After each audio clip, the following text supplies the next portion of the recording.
Morning friends. നമ്മുടെ പാർക്കിലുള്ള ശില്പങ്ങളെ പറ്റി നമുക്കറിയാം. വളരെ മനോഹരമായിട്ടുള്ള പല പല മീനിങ്സ്, ഓരോ ശില്പത്തിലും പല അർത്ഥങ്ങൾ ഒളിഞ്ഞിരിക്കുന്ന ധാരാളം ശില്പങ്ങൾ നമ്മുടെ പാർക്കിലുണ്ട്. ഈ ശില്പത്തിന് 35 വർഷത്തെ പഴക്കമുണ്ടെന്ന് ഇന്ന് പാർക്കിൽ വന്നപ്പോഴാണ് ഇദ്ദേഹം പറഞ്ഞ്, നമ്മുടെ പാർക്കിലെ വാക്കറായിട്ടുള്ള സത്യൻജിയാണ്, നമുക്കറിയാം. അദ്ദേഹം പറയുമ്പോഴാണ് ഞാനത് അറിയുന്നത് 35 വർഷത്തെ പഴക്കമുണ്ടെന്നുള്ളത്. ഈ ശില്പവുമായി ബന്ധപ്പെട്ട വളരെ ഇൻട്രസ്റ്റിംഗ് ആയിട്ടുള്ള കുറച്ച് കാര്യങ്ങളും ഒരു നിർദ്ദേശവും അദ്ദേഹത്തിൽ നിന്ന് നമുക്കിന്ന് കേൾക്കാം. Okay, now over to Satyanji. 1990 ഒരു സ്കൾപ്ചർ സിമ്പോസിയം ഇവിടെ കേരളത്തിലെ ആദ്യമായിട്ട് നടക്കുന്നത്. അതിവിടെ ഈ പാർക്കിലെ അന്നത്തെ കോർപ്പറേഷനും പിന്നെ അന്ന് 2000 കലാപീഠമായിട്ട് ജോയിൻ ചെയ്തിട്ടാണ് അത് നടത്തിയത്. ഏതാണ്ട് 14 സ്കൾപ്ചേഴ്സ് ഇത് ചെയ്യാനായിട്ട് വന്നിട്ടുണ്ടായിരുന്നു. അതിൽ 7 പേര് ഇന്ത്യയിൽ നിന്നും 7 പേര് പുറത്തുനിന്നാണ് വന്നിരിക്കുന്നത്. ഈ 7 പേര് ഇന്ത്യയിൽ നിന്നുള്ള 7 പേരിൽ 5 പേര് മലയാളികളാണ്. മലയാളത്തിൽ തന്നെ ഇവിടെ തന്നെ താമസിച്ച് വർക്ക് ചെയ്യുന്നവരാണ്.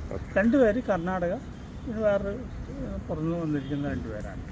അപ്പോൾ ഈ ശില്പങ്ങളുടെ ഇന്നത്തെ അവസ്ഥ കണ്ടിട്ട് വളരെ പരിതാപകരമായിട്ട് തോന്നി. അത് നമുക്ക് എങ്ങനെയെങ്കിലും റിവൈവ് ചെയ്യണം. അതിനുള്ള ഒരു പ്രപ്പോസൽ എന്നുള്ള രീതിയിൽ നമുക്ക് സിഹെഡിൻ്റെ ചെയർമാനായിട്ടുള്ള രാജൻ ചേടമ്പത്തിനോട് പറയാം, സമീപിച്ചിട്ട് വിവരങ്ങൾ പറയാം. അപ്പോൾ നമുക്ക് പലതും ചെയ്യാനുണ്ട്. അതൊന്ന് അഴുക്കൊക്കെ മാറ്റി ഒന്ന് വൃത്തിയായിട്ട് സൂക്ഷിക്കുക. പിന്നെ അതിനെക്കുറിച്ചിട്ടുള്ള ഒരു ചെറിയ റൈറ്റപ്പ് വേണമെങ്കിൽ നമുക്ക് അവിടെ വെക്കാം. ആര് ചെയ്തു, എപ്പോൾ ചെയ്തു, എന്തിനു ചെയ്തു എന്നൊക്കെ പറഞ്ഞിട്ട് എന്താണ് ഈ സാധനം, ഈ സ്കൾപ്ചർ നമ്മൾ കണ്ടു പോകുന്നത് എന്താണ്.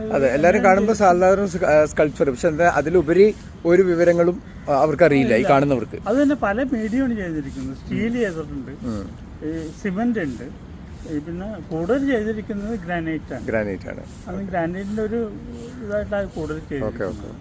അങ്ങനെയുള്ള സാധനങ്ങളാണ്. അപ്പോൾ അതിനുള്ള ഒരു എലമെന്റ് നമുക്ക് വേണം. അത് ഇവരോട് സംസാരിച്ചിട്ട് നമുക്ക് ചെയ്യാം.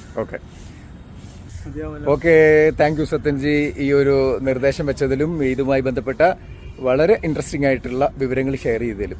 ഏതായാലും നമുക്ക് പ്രപ്പോസൽ കൊടുക്കാം. Let's hope for the best. തീർച്ചയായിട്ടും ഈ ശില്പങ്ങളൊക്കെ റിവൈവ് ചെയ്യപ്പെടേണ്ടതുണ്ട്. നമുക്ക് അതിനുള്ള നടപടികൾ എത്രയും പെട്ടെന്ന് സ്വീകരിക്കാം, അതിനുള്ള ശ്രമങ്ങൾ നടത്താം. Okay, thank you so much.